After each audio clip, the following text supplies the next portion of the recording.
Ramakrishna Sharoda Devi, knowledge and love complete.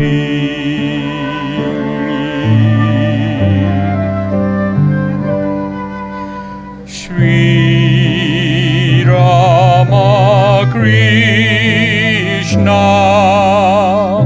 Sharoda Devi,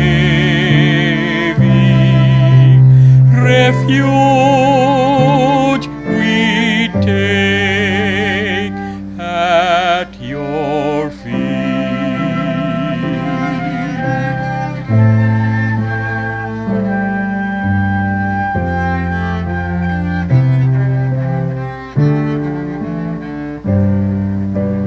Shri Ramakrishna Sharoda Devi, Father and Mother so sweet.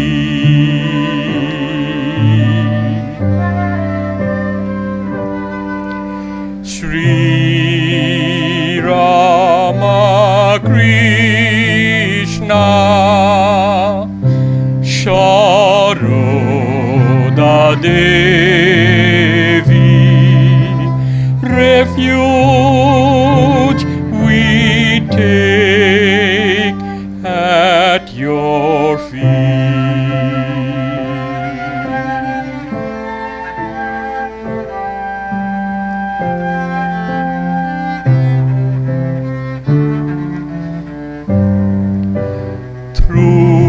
Throughout the years, laughter and tears, let it be. For you we smile or cry.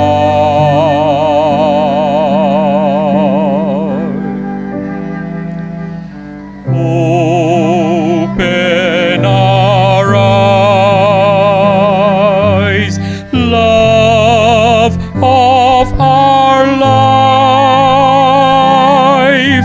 let it be. For you we live and die.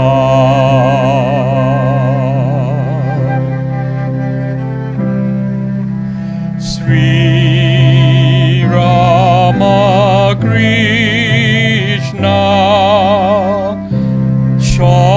Sharoda Devi,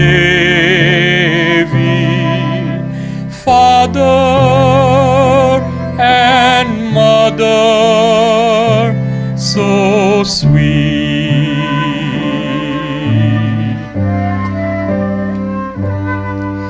Sri Ramakrishna Sharoda Devi, refuge we take at your feet.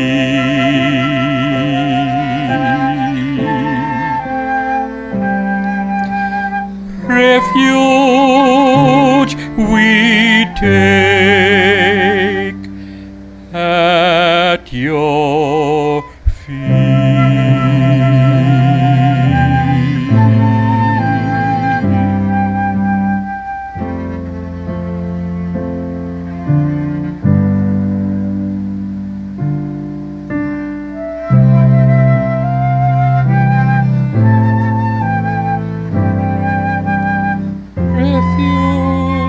Refuge we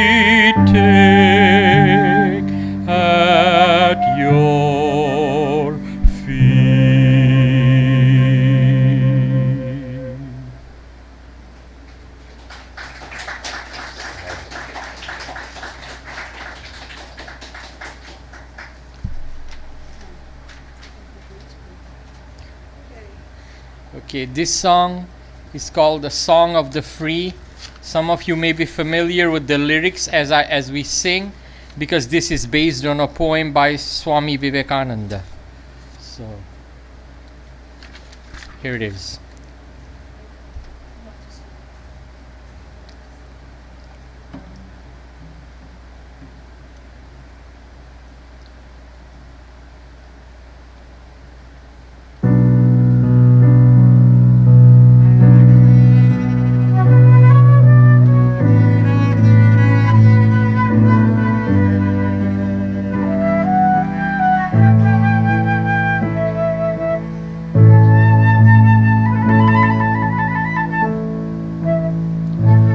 The beauteous earth, the glorious moon, the calm sweet moon, the spangled sky.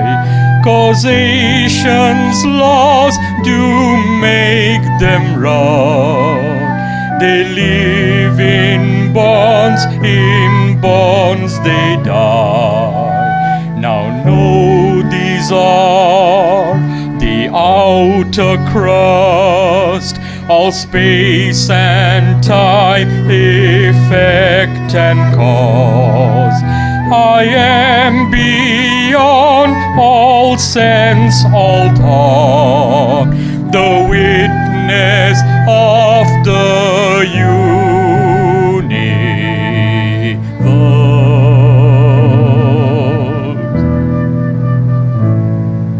Before the sun, the moon, the earth, before the stars or comets free, before even time has had its birth, I am, I was, and I will be. Nor angel I, nor man, nor brute, nor body, mind, nor he, nor she. The books do stop in wonder mute to tell my nature I am he.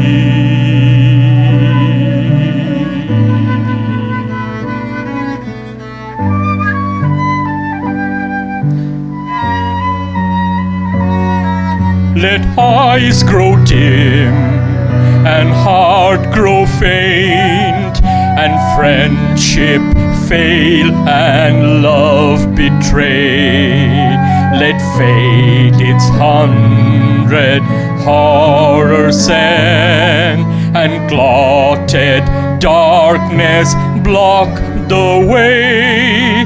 All nature wear one angry frown to crush you out. Still know my soul, you are divine. March on and on, nor right nor left, but to the goal.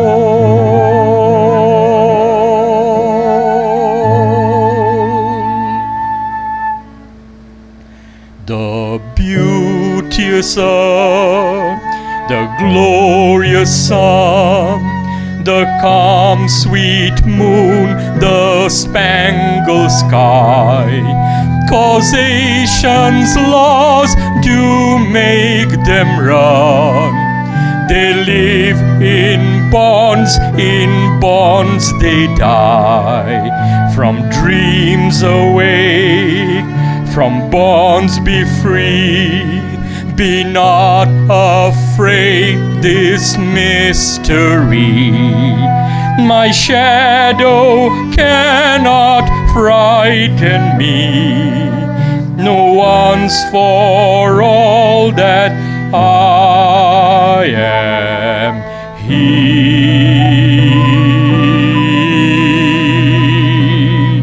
No once for all that I am he.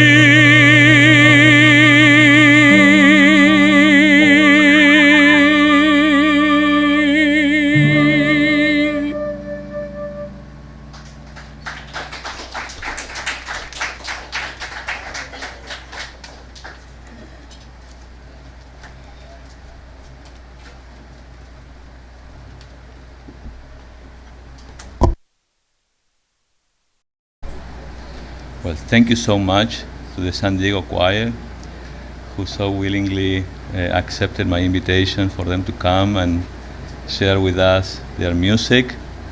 The lyrics are amazing. They have a beautiful songbook. I don't know if it's available online. It's very expensive. It's very expensive. Oh, I see. We need to put it online. Other centers have Seriously, done it, it's every time I go to San Diego and you guys start singing, the lyrics are beautiful. The lyrics and song, actually 80% of the lyrics, and if I may, is shared. Yes, yeah. Please, be my guest. There are a couple who now is in St. Petersburg Center, Subrata and Madhuri. They used to live in San Diego. They moved to Florida. So now they go to the center in Petersburg. Subrata, whose name is also Jay Trailer, he's the one who wrote the lyrics, and like Song of the Free I sang. He put music to it. And then 20% of other songs, they're from different devotees. Yeah, and it's a compilation. You know, this is actually, yes, this is a good reason to put it online so that all the Ramakrishna devotees can get a chance to see it. That'd be Thank you. great. Yeah. Thank you for that. Well, this is now the time where we invite all our devotees, friends who are present here to share their stories, anecdotes, reminiscences, anything, how the monastery impacted you in your lives. We have to feel comfortable and okay, let me start. Yes. Oh, you want to do it? Yeah. Okay, come on in. Yeah, sure. I come over here. Yes, of course. But it's very short.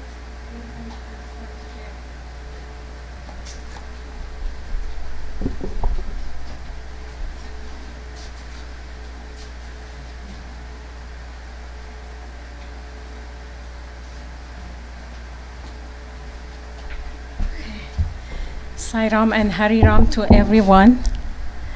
I'm more than 30 years devotee of Sri Satya Sai Baba's, and that is really strange for me. I am here today because today is Lord Ganesha's birthday, and in our main center we had a program for today.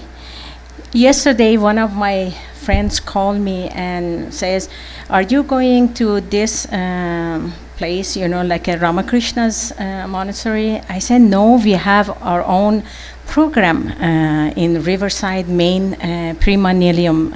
It's the main center over there." So it happened.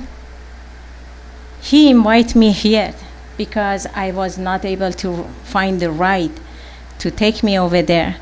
And I had no clue and no expectation to come and to be here, but somehow he invited me and he says, "Okay, you're not going there, you're coming to me."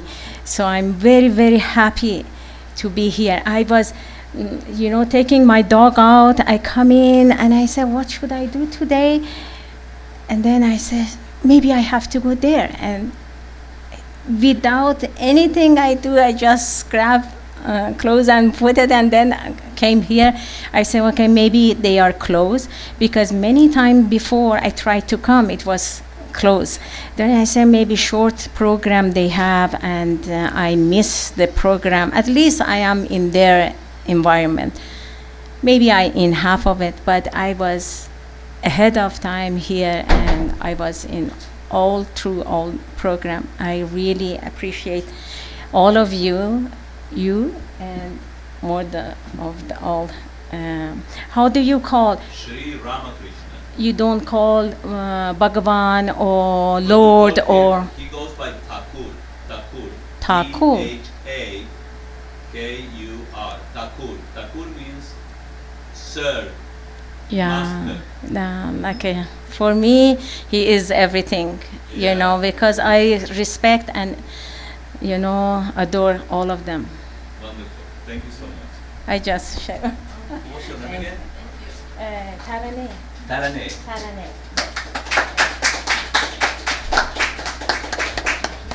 Thank you, Tarane. Well, I was going to say that, let me just say a few things. I first came to Ramakrishna Monastery for the first time, actually, in 2014. And maybe less than a year later, I was transferred officially to this center in October 2015. And I could finally move permanently in December. I was going on and off, going to San Francisco and coming back.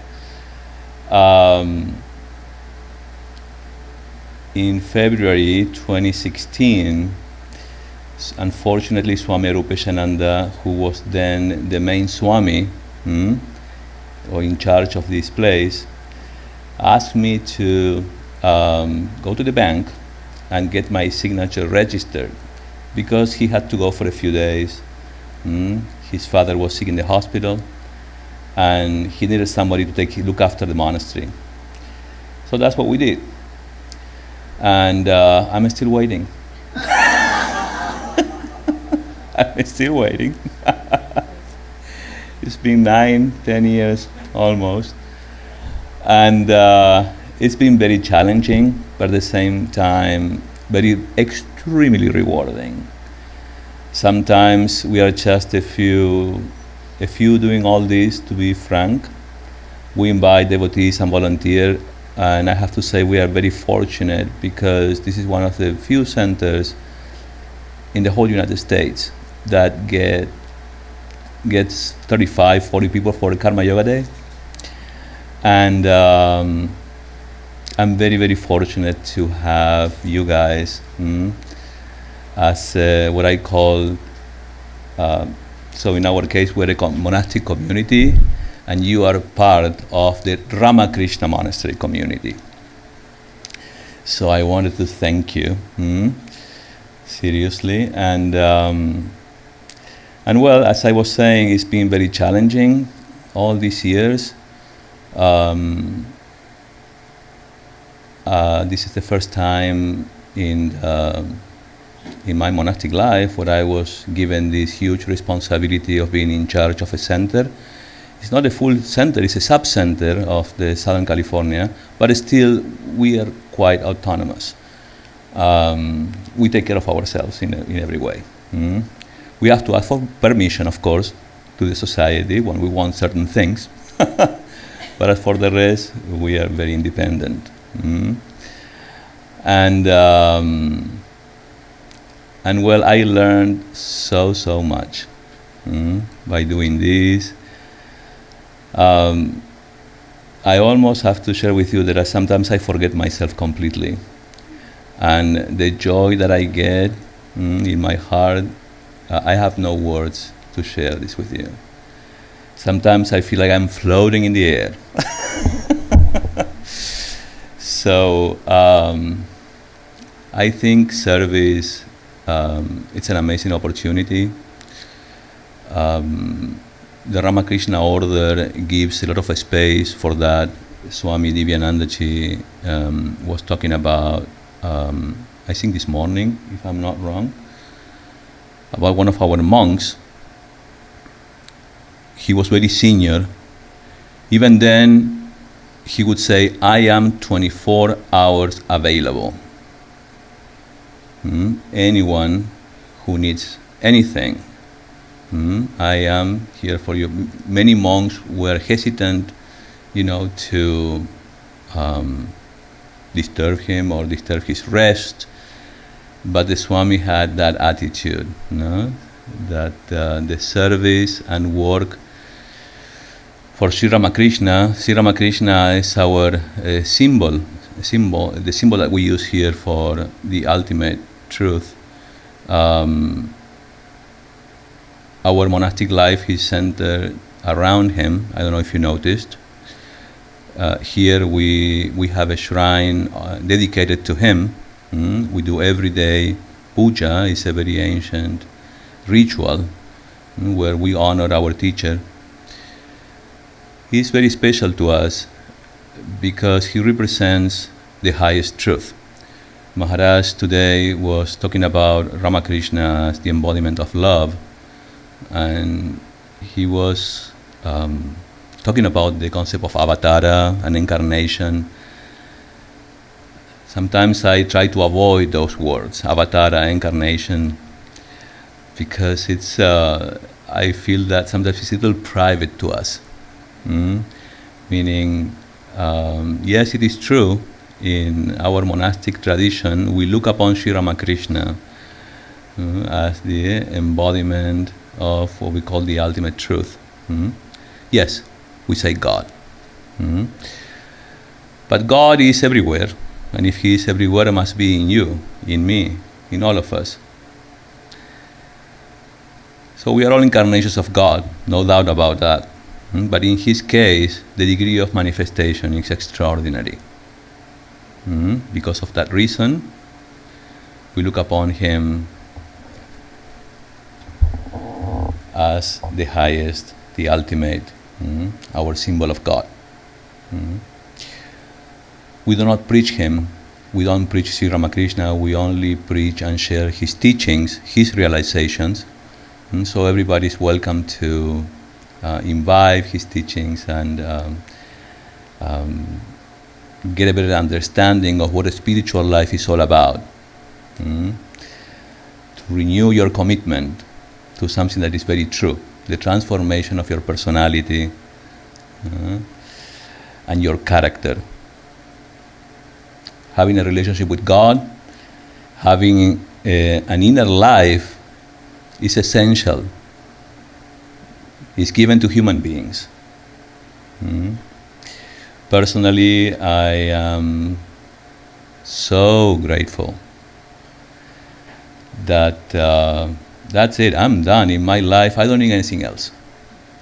I'm done looking for personalities. I'm done looking for people who could, I don't know, impress me. I found everything here.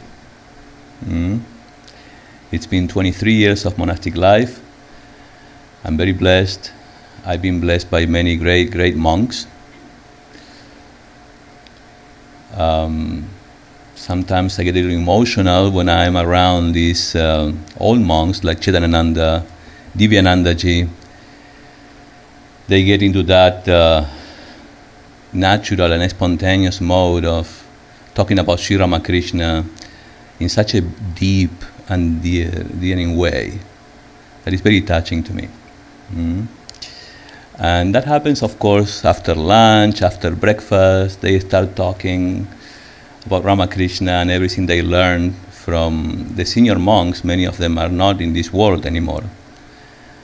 And boy, I'm so grateful to be part of this monastic organization. I'm grateful to being able to be here. I never meant to be a leader. I don't think I'm a leader, but I'm doing this. I don't know anything about leadership. All I know is that we all have our part, our share, and we all matter. We are all important. So thank you for that. Does anybody else would like to share?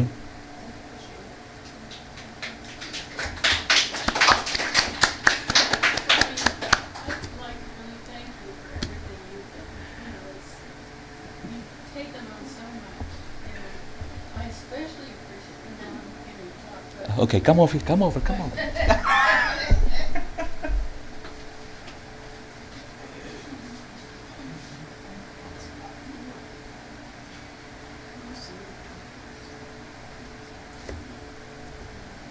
Okay, into here? Okay, what I especially appreciate is after lectures, the Q&A in the library. That is just the most wonderful. I don't think that was ever done before. I don't remember it. I don't know if there are any people. Always. When Swahananda was here? Yes, always. Okay, I'll take your word for it. Okay. But, and another thing, if anybody else remembers this, Swahananda on some Sundays would say, I'm paraphrasing, something like, you've all worked all week, and then you come up here and you make all this effort to do this, but the reward you get, you find out there are other people like you who are doing this, and you find out you're not the only one, the only kind of crazy one. Yeah. If anybody remembers his exact words, I'd appreciate it. So pretty much, and the other thing I was going to say is that, oh, of course, it disappeared.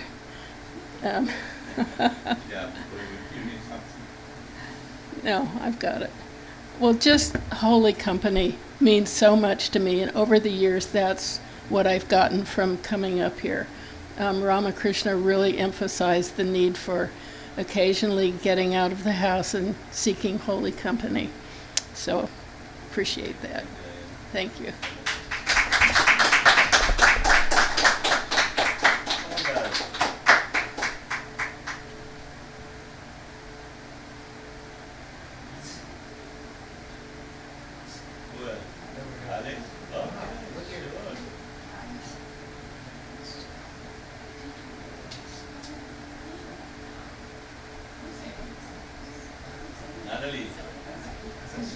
Natalie's next.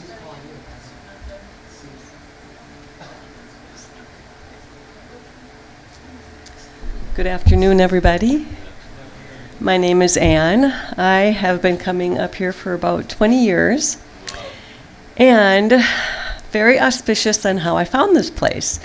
One day, my girlfriend and I were driving on the Canyon Road because she wanted to find where Tribuco Steakhouse was. And there's a steakhouse that I don't think exists anymore. Yes, it does. It does? Oh, yes. Okay. Only open on the weekends. Yep. Well, we did find it, but on the way to find the steakhouse, I had a flat tire. Guess where the flat tire was? Right at the very base of the monastery by the sign. And I thought, well, this is interesting. The monastery, what's that about? My girlfriend, she's a little bit older than me, and she had a daughter that took when she was in school, they came out here for a field trip. And she looked at me and she said, you might be interested in this place. She kind of knew that I was a little off there. And I'm like, really? And she described it to me a little bit, and I'm like, okay, I'm coming back. That was on a Saturday. I came back on a Sunday morning for the service. And I was blown away because the energy, as soon as I got out of the car, was like, it was so pure.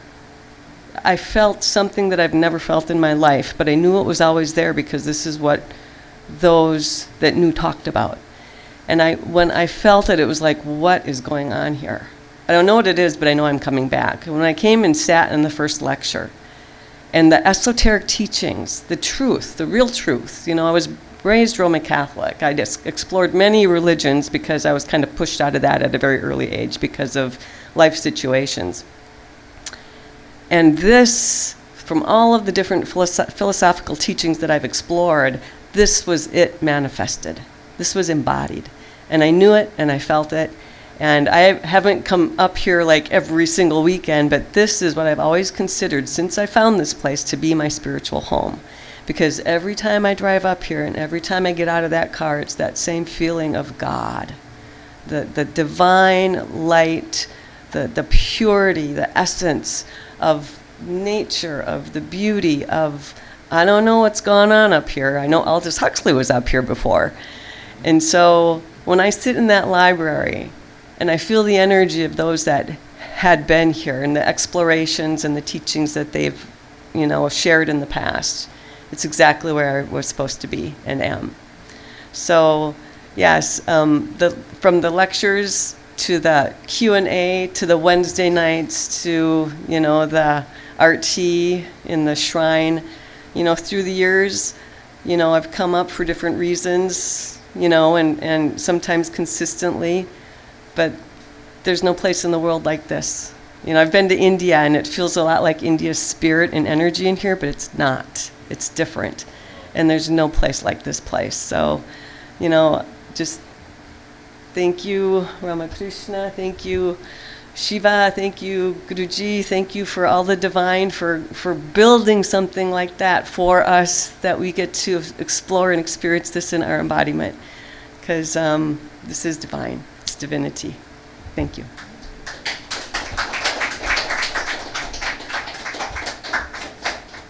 How about Natalie? How about the old timers? You should say something. Yes, yes. These people have been coming here for many, many years. They know more than me about the history of this place. See, we always had Q&As after lectures. What do I say? I'm not a public speaker. Oh, yes, you are. I know you love. No, I'm not. Okay. But So, my name is Natalie Miles. My given name is Uma. Can you hear me? Can you not hear me? You can move the mic or speak closer to the mic. Okay. So, my name is Natalie Miles, and my given name is Uma. And my coming here is very much like your coming here, because I moved here from New York, but my husband was from out here, and we were living in Dove Canyon. And I left the house driving through the canyon and ended up here. And who was up here but Swami Atmagyanananda and Viprananda, and then there was another monk that was here. I don't remember his name at the time. And we just became friends. And I just started coming. And this place is like home to me, because I remember my daughter and I and her friends, we would all come on the 4th of July. We worked in the kitchen because the monks at that time cooked. They did all of the cooking for the 4th of July, and then we would stay and clean up. And then after we cleaned up, it was very much like this, but we'd be in the kitchen or sitting outside just chatting. Chala, chala, chala, chala, chala. I mean, it was just wonderful. And then my grandson, as a little tyke, used to come, but little people didn't come in here, and they didn't have the Sunday school. So Tadat would play basketball with him while I was in here. I have such beautiful memories here. And when Swami Savadevananda first came, he baptized my granddaughter. I mean, she was a little thing. I think she was about 2. And the first time he spoke, like we used to have the chairs facing the fireplace, and he would, yeah, and here, and she was very different from her brother, and she was just, I mean, so quiet and so taken back. And so he did a prayer for her. We did all of the teachings. We read books, and we used to meet at one of the devotees' houses. I have such beautiful memories about being here. It's just wonderful, the aura, and you could come up at any time and just be. So the thing of it is that in life, we have changes, and I have watched the changes occur. But at the same time that the changes have been occurring here, it's just like any other part of life. They occur, and you learn to roll with it and accept the joys and make joys out of the changes. And that's what I've done. And when Swami came here, I remember him saying, you know, we need help. We need help. And I don't know how to do anything. All I know how to do is to come. And I'll tell you, the main reason that got me here was because I have not seen it here in a while, but they used to have a saying, give me your atheists, bring me your atheists. And that is the person with whom I want to dialogue. And that's what got me to coming on a regular basis, because I wanted to hear what was going to be said that I may not have heard from other religions. Because like you, I had been everywhere. And just as a caveat, my father was a Baptist minister, so I know about the Bible. Came up in that family arena of going to church, prayer meetings. What was that all about? Then I went to Church of Religious Science. I've been to Unity. I've been to the Buddhist temple. I've been all over. And so when I saw that sign and I read what Vivekananda had to say, I needed to be just talking with the monks that were here. It was so enlightening that we could dialogue about different things in life and about what was going on in the world and how you related to those teachings. That's what kept me coming. And as a friend of mine said today, but you're cooked already. I'm not cooked yet. But the thing of it is that you want to take the teachings and put them in your heart. And if they're in your heart, that means that you show love to everybody. Because what happens, we get caught up in this world of people telling you that you're different and that you need to be separate. We're like these flowers. Flowers grow anywhere, okay? And you have all kinds of flowers. That's what we are. We are flowers in a garden. And we need to practice all the time, loving one another and seeing the God in that person that you're sitting next to, that you're meeting, that you're interacting with on a regular basis. And that's, even if you don't come here, because I don't come all the time, but do it every day. I have my time that I go within and do what I need to do to help my growth continue. So this is a wonderful place. I have not been here in a while, but when I saw that this was coming, Swami called and said, I've been so busy, I forgot to call you. I said, you didn't have to call me because I get it, I'm connected. And I saw it on my email. I had put it on my calendar, and I came today, not knowing what I was going to be able to do, but in life, what we're supposed to do is service. So if you can find a service that you can do, that's what you do. So I didn't do a lot, but I came, and that's just the joy of being here. I didn't plan to speak. He asked me, that's my service. It's a little bit, and if we all do a little bit each day and each hour of our day, what a wonderful place this would be. Thank you.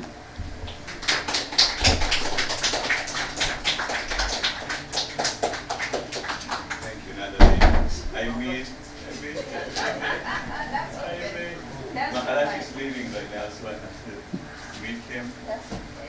Yes, please.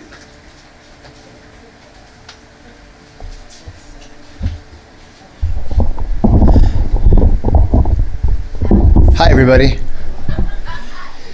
My name is Alex, and I have been showing up here just before Swami D showed up here, 2014. I think it's been 10 years.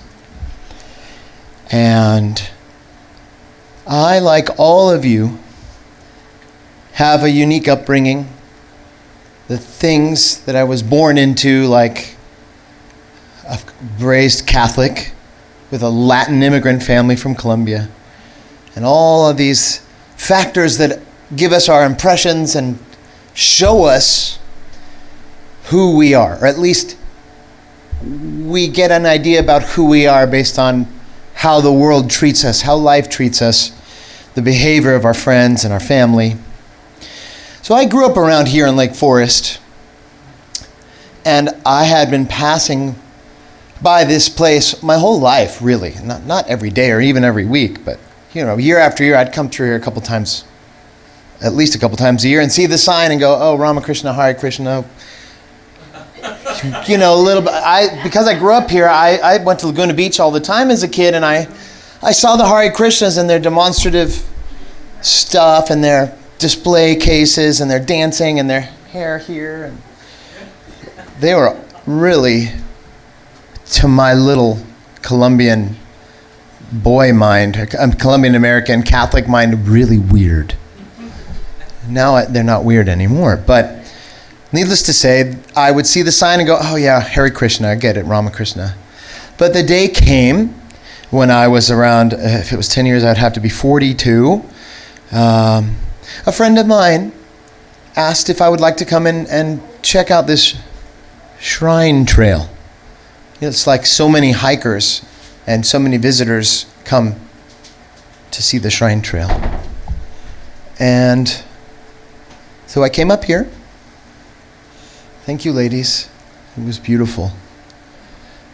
I came up here and I walked the shrine trail, and I really was like all of you can attest. This place has magic, just because it is, and we feel it. So I wanted to learn more. I checked out the shrine, and I had been introduced a little bit to meditation by the beautiful Paramahansa Yogananda, who seeded so many ideas for me about the God as mother and meditation and the blessing of the guru, the concept of the guru, all of these things. So I came to this place, meditated, met Swami Arupeshananda, who, just all of these superhuman, super spiritual forces that affected me in this way. I just saw it like that and loved it. And then, as luck would have it, I had a book about Ramakrishna. It was actually in a basket of magazines and books next to in the bathroom. That's where I remember it first appearing. And then when I got a divorce, that's all part of this. It ended up on my bookshelf and at home now, living alone. And then I went and looked after discovering this place. I have this book about Ramakrishna. Whoa. And I read it. And I was coming here, listening to the lectures, all of the conflicts that a thoughtful person might have when considering the rules and ideas of one's religion, like as a Catholic, and the broader Christian ideas. Those provided a lot of conflicts. Like, this doesn't make sense to my heart that some people are going to be thrown into the trash heap and a few other people are going to go to heaven and be happy forever. So this place answered that and so many other questions, and to this day continues to answer questions in the example of Ramakrishna, who helped me, like Swami said the other day, helped me understand the teachings of Jesus. It's like it's Jesus again, except it's clear. He's saying it over and over and over again in so many ways, in so many daily examples by people that sat next to him and listened to him. We don't have so much of that with Jesus, unfortunately. And then I had the blessing of meeting a great monk who was here, an older monk named Swami Yogeshananda, who he was born in 1923, and he retired here, and he passed. He left this earth from here, and I saw this little old man. He was like a symbol of all that is spiritual before I knew him. I just looked at him. Wow, he's like a guy from a movie, central casting. It's a wise old man. It's like Obi-Wan and Yoda in one. So I had the opportunity to learned that he had written some books, wonderful books. And then I had the opportunity, because he lived here, to approach him and build up a friendship with him over time. And then I was given the opportunity to ask him if he would allow me to record him reading his books. So we eventually recorded him reading six books, or 7 of his books. And they are on a website called vedantamedia.org. And through this process of coming here, of reading the books from this incredible library of these amazing authors who are basically Ramakrishna's children, and having my mind blown and expanded, and sitting with Yogesh as he recounted the stories of his life and the most profound lessons he had, and then bursting into tears, remembering the Swamis he loved and served. There isn't any better example of what human beings can aspire to than what I have found and witnessed here at this place, and to this day continued to see.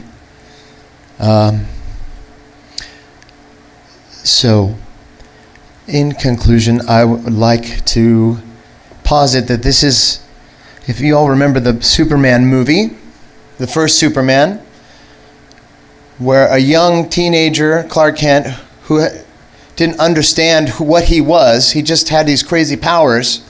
He went wandering the earth or something, and he walked to the North Pole. And I don't remember how in the movie, but something, he steps on something, or he finds this little crystal and he plants it in the snow, and this ice castle pops out of the ground before his very eyes. And it turns out this was his, the Fortress of Solitude is what it was called. And this was the place that his father had recorded all the lessons for him before he was even born. He got a chance to come and hear the teachings in his Fortress of Solitude. I thank God every day for this Fortress of Solitude. And I thank you all for listening, and I thank you for your spiritual company, and Swamis and brothers, thank you so much for everything you do. Thank you.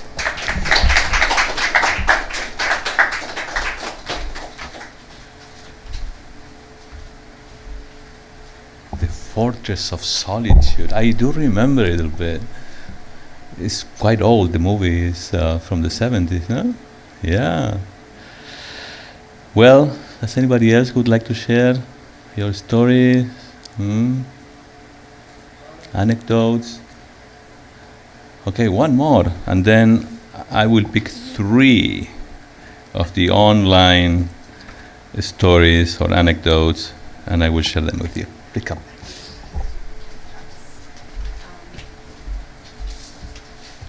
Hari Om, I'm Lalita. Just going to make it brief because I want to hear the online stories that Swamiji has. I know they'll be a lot more interesting. But I came here because, we used to bring the young children to go on that trail, because I teach at Chinmaya Mission. So at that time we used to bring those little young ones. And the first memory is, that was the first time that I've been associated for a long time, but it was my grandmother's brother was a Ramakrishna Mission Swami. And then he had moved to a place in Uti, and as young children, we would go to him every Sunday. But still, because I remember reading Sharadamma's book, and it was a little hard for me because she was sick and she was falling sick, and then because she was doing these things for everybody, and then she was falling sick, and that was hard for me to take. It took me a while to get back and be able to read it. But I always knew, my dad said, and Swamiji always said, anything you want, ask the mother, talk to the mother, cry to the mother, everything to the mother. But anyway, coming here with the children when we were driving and seeing those trees, as you come in, And first time parking, I wasn't used to it, parking on the gravel road, and then going on that trail. That was just absolutely beautiful to see the young children's eyes. And then when we are telling them that, you know, here's Mother Mary, and here you have those stars, and here you have this, and this is what we want to do. That was really, really beautiful. And then coming here with my son and nephew and my parents, seeing that statue of Swami Vivekananda and sitting at the shrine, it was somehow, it reminds me of the Thousand Island Shrine, you know, Ridgely, but sitting there, just sitting there. This is an absolutely beautiful meditation hall. And then Swami, when you say, it's just, I think just seeing you laughing and walking and smiling and running and willing to do anything that is needed, we are getting whatever we want. And really, and as you all talked about the service and the beauty of just everything, how we feel. I don't come here as often, but summertime it's easier, and it's, as always, like all of us. And namaskars to all of the sages and saints of all traditions. And what a beauty to be able to learn that, to be able to respect that, to be able to welcome that. Thank you, Swami. Thank you.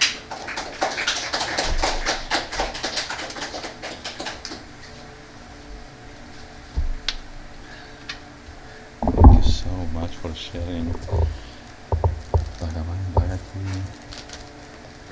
Well, Ananta, what should I do? There's so many. Well, Alex already in person.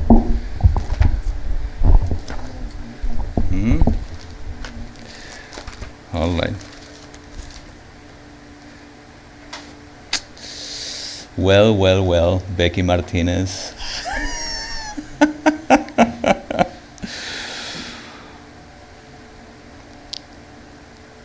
Let's see.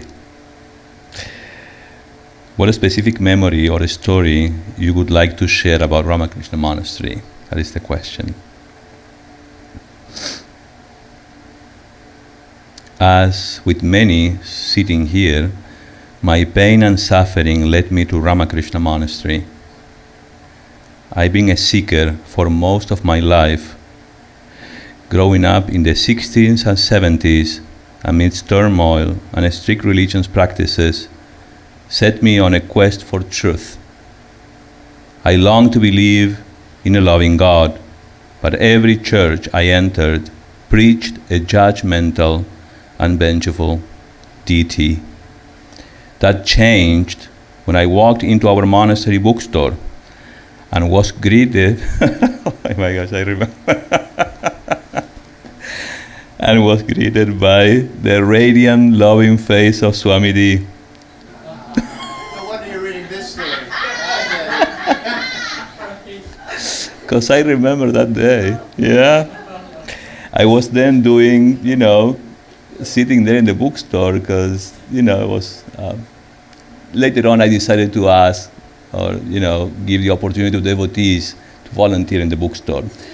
Before I was just sitting there, and whenever I got a call or I had to come to the kitchen or something, I would just put a sign, call, number, cell phone. I'd be cooking here and somebody would calling and then I would go back to the bookstore. Those were my days. So, loving face of Swamiji, thank you. In him I saw divinity and felt fully accepted despite being angry and broken. On December 23rd, 1999, my life was shattered by the death of my sweet, loving 9-year-old son, Tony. The day before my 10-year-old son, Danny's birthday, our family went to a horseback ride in the desert of Palm Springs. Midway through the ride, Tony's horse was startled. Our family witnessed his violent death as he fell with his foot still caught in the stirrup of a horse running at full speed. How does a mom continue after such a horror? Through Vedanta and the teachings of my beloved monastery, the divine revealed itself to me. I share the details of my story to show my profound impact of Ramakrishna Monastery. With the guidance of genuine, loving souls and attending the Sunday lectures, my life was completely transformed. All my questions, why this way, why so young, and most importantly, where was God in all of this, have been answered. The answers did not come overnight. It took years. However, during those years, I found peace and acceptance with a personal, inner deep dive through Vedanta's teachings. Self-awareness, self-acceptance, and self-love, not of the ego. Beyond my self-definition and that of others, this became my path. In this Vedanta journey, I am free from the need for alcohol, pills, and any chemicals. My body is free of those intoxicants that numbed me for 2 solid decades. I do understand they serve the purpose. My gratitude for divine grace releasing me from these chemicals is beyond words. I am eternally grateful to the sacred ground of Ramakrishna Monastery and all who have been part of my healing process. We are all a work in progress, but I thank God that I am progressing daily. Thank you for letting me share this on this very special day. Thank you to all the Swamis who selflessly support and lovingly guide us in this journey called life. Jai Ma and all my love. Becky Martinez. Thank you, Becky. Thank you for sharing this. It's, I feel it. I am with you.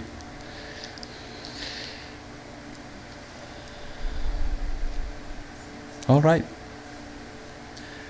Next is Swami Vedamritananda. Vedamritananda is a Swami who stays in Hollywood. He's a Hollywood Swami. What brought you to Ramakrishna Monastery? Curiosity? He says. What and when was your first visit to the Ramakrishna Monastery like? In 1969 or 1970, I went on what's now the 241 freeway and took the El Toro Road off-ramp. Within 2 blocks, I was on a country road in the middle of nowhere. Part of that route now is separate. It's a separate road in the park. There were no traffic signals the whole way. I turned right at Cook's Corner, where there was then, and is now, a biker bar with many motorcycles parked there. I've seen it. Yes.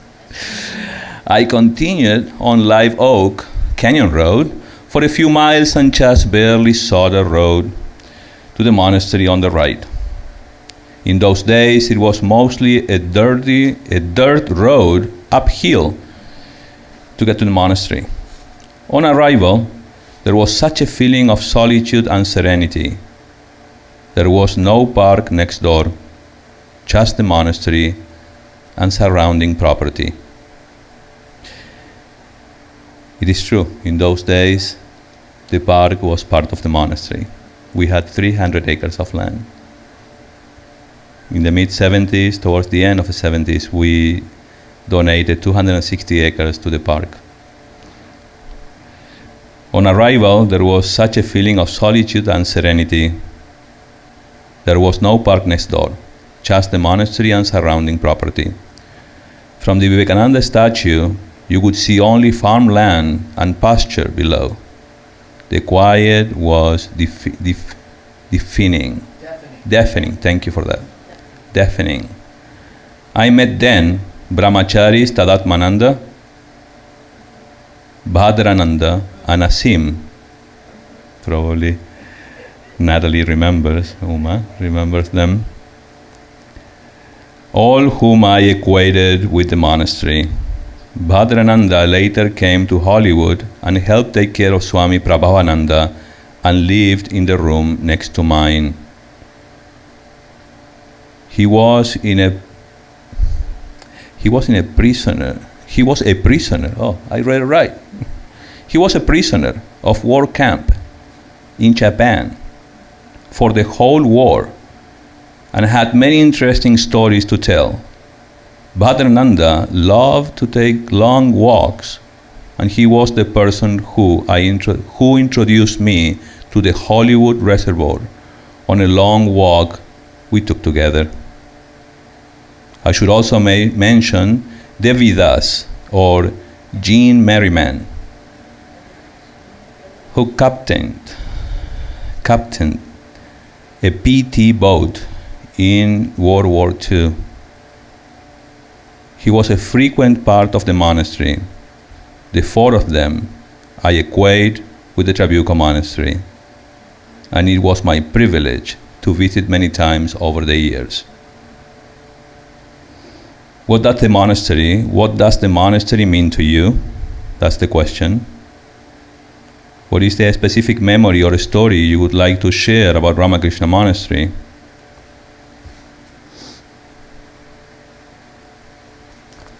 Apparently he attached a picture. Unfortunately, I can't show it to you because it's not even here. But I guess with that picture can tell many, 1,000 words, no? That was very clever. It wouldn't show. Well, congratulations and many wishes for God's blessing on this 75th anniversary of the founding of Ramakrishna Monastery in Trabuco Canyon. John Roger Berry, literary executor of Gerald Heard.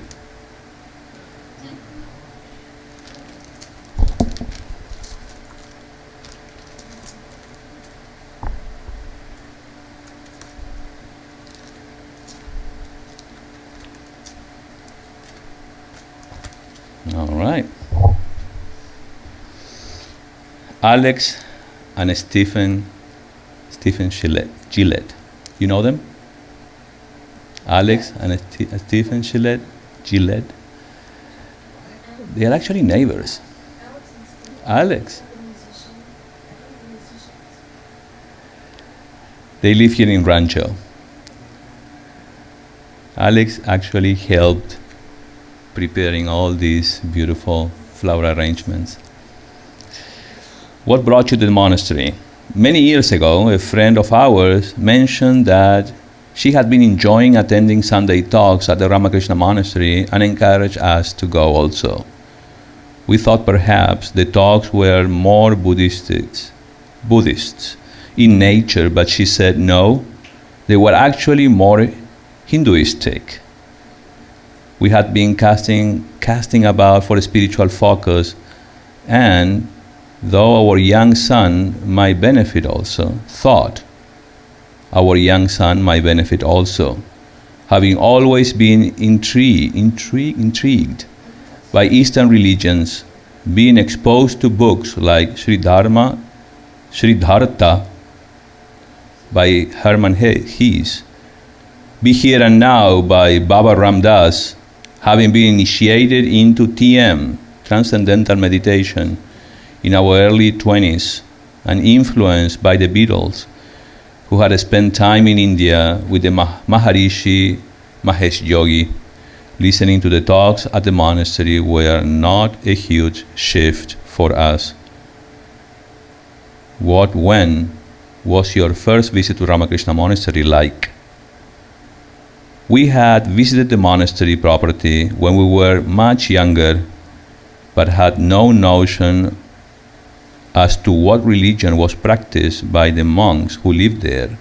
But our first talk at the monastery was in the fall of 1998-99. It was a chilly, beautiful sunny day.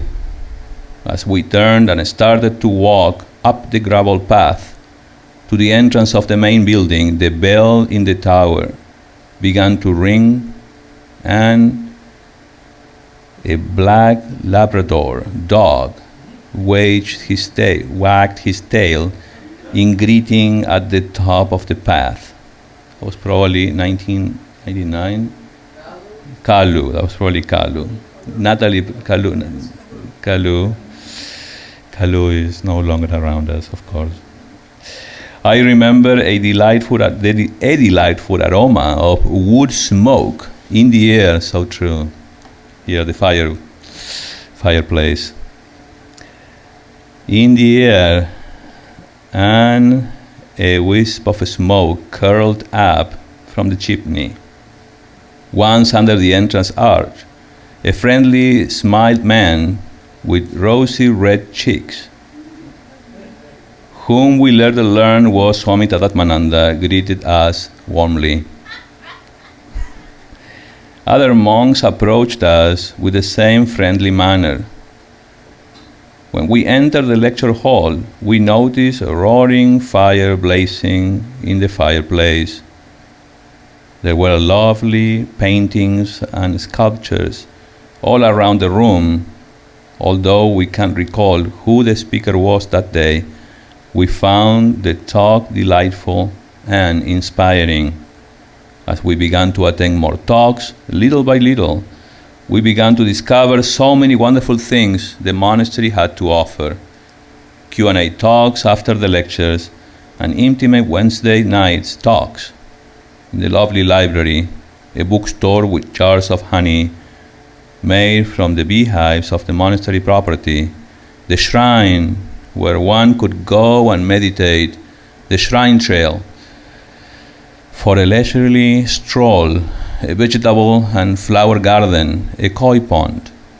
The list goes on and on. Everything seemed so comfortable, unpretentious, and down to earth. The grounds exuded a wonderful spirit, and we couldn't believe all the things this place had to offer. As we became regulars, we began meeting more and more of the diverse group of attendees who have become friends. This place was an oasis of calm, a Shangri-La, an anomaly in the sprawl of Orange County suburbia. We felt we were home. This is very sweet because we feel like that, no? What does the monastery mean to you? So much about that first day stepping on the monastery grounds has been a life changer. In fact, it is hard to imagine what life would have been like had we not experienced the enrichment, quality of life and focus that Vedanta has given us throughout the years and now. Alex and Stephen Gillette.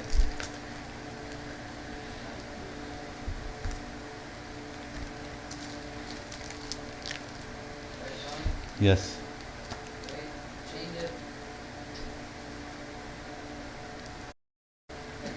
Nicole Lorton. What brought you to the monastery? I heard about the shrine trail around the monastery and came to take a walk through the grounds. Being in nature has always healed me and made me feel alive. I love finding beautiful spots to retreat out of the busy, crowded city.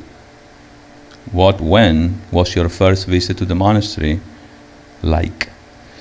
I find that just driving to the monastery relaxes me. And I love the tree-lined canyon road that leads to the small one-lane road to the top. This road reminds me of a place I used to visit often as a child at my grandmother's house. I get a warm feeling like I am home, just driving up the tree-lined road and pulling into the gravel lot, and listening to the gravel move under the tires. It's true. There is a nostalgia. There is a nostalgia I can't explain. Like I am supposed to be here. Like I found a lost part of my happy childhood days. I feel good. I feel happy just being at the monastery. What does the monastery mean to you? It means peace, love, bliss, joy. It means learning and practicing and relaxing and breathing and remembering. What is a specific memory or a story you would like to share about Ramakrishna Monastery? On my walk around the grounds, I peeked into a quiet library. I peeked into the quiet library.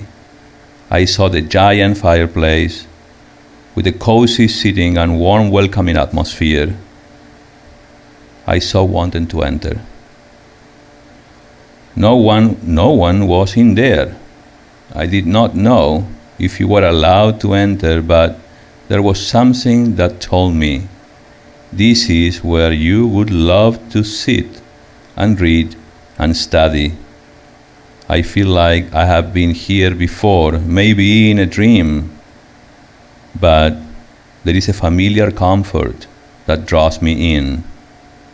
I wanted to know more about the monastery, so I wandered in the bookstore and spoke with a kind gentleman. I picked up a few books to read and a gong to take home because I love finding new instruments to create peaceful and healing music. I bought a jar of honey, and it is the most delicious honey. Even Winnie the Pooh would approve. Winnie the Pooh. The Pooh. My bad. Winnie the Pooh would approve. I enjoyed my talk with a gentleman in the bookstore, and he encouraged me to come check out the Wednesday night classes. I was so very excited I would be able to go into that library and sit and learn. I could not wait to get into that Wednesday night class. I still approach every Wednesday with anticipation and excitement. I am still overjoyed that I get to be part of this beautiful place, and I am so very grateful that I can attend these meaningful classes. Oops, my name here.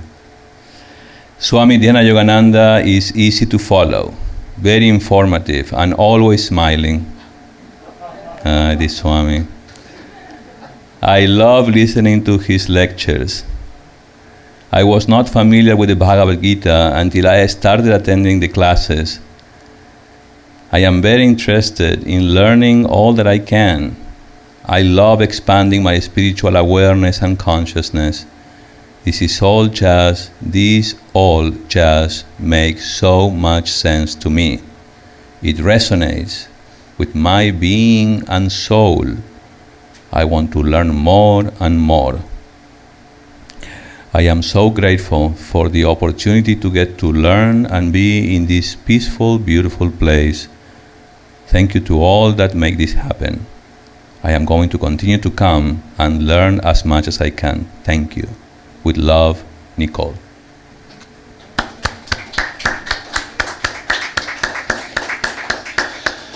All right, my dear friends.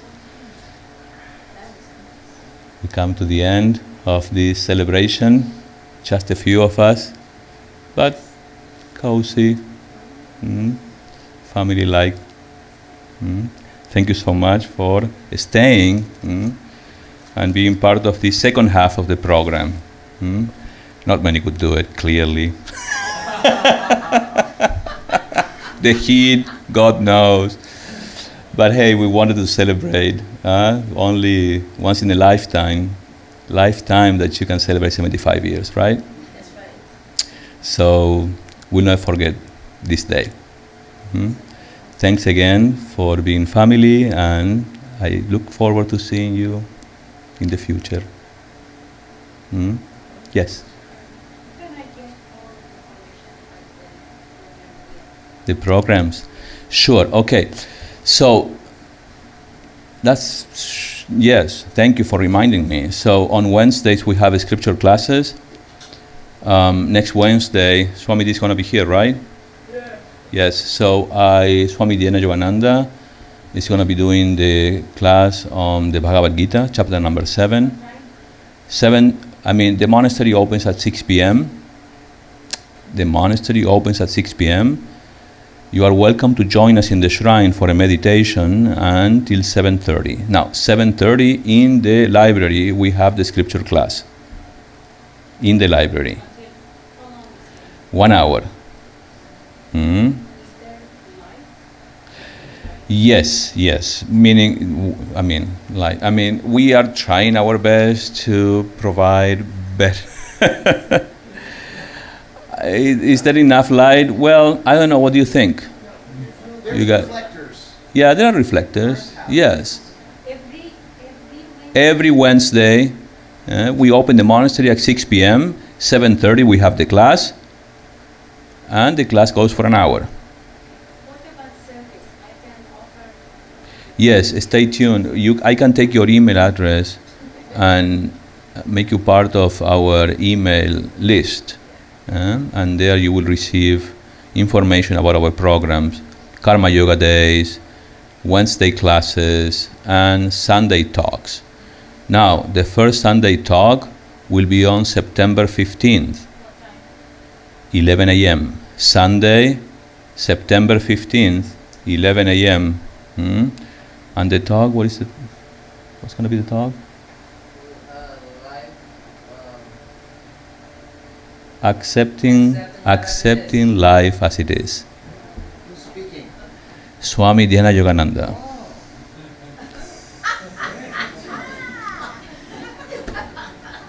Accepting life as it is. There is no other way, guys. We have to accept. What? No. Only men. Everybody's welcome. Only men can live here. Yes, only men can live here. But sometimes nuns do come and speak.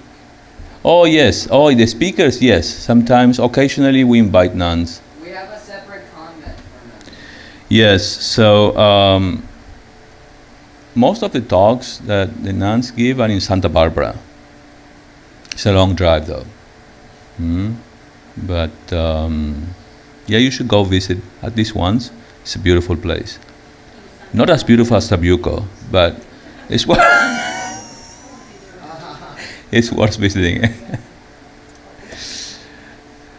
Thank you so much for sharing your stories. Thank you to those who were open to share these private stories sometimes. But so I appreciate it. And again, look forward to seeing you next Wednesday or the following Sunday, Sunday 15th. Accepting life as it is. Jai Shri Guru Maharaj Ji Ki Jai. Jai Mahamai Ki Jai. Jai Swamiji Maharaj Ji Ki Jai. Jai Shri Shri Durga Mai Ji Ki Jai. Jai means glory. Glory to God. Thank you.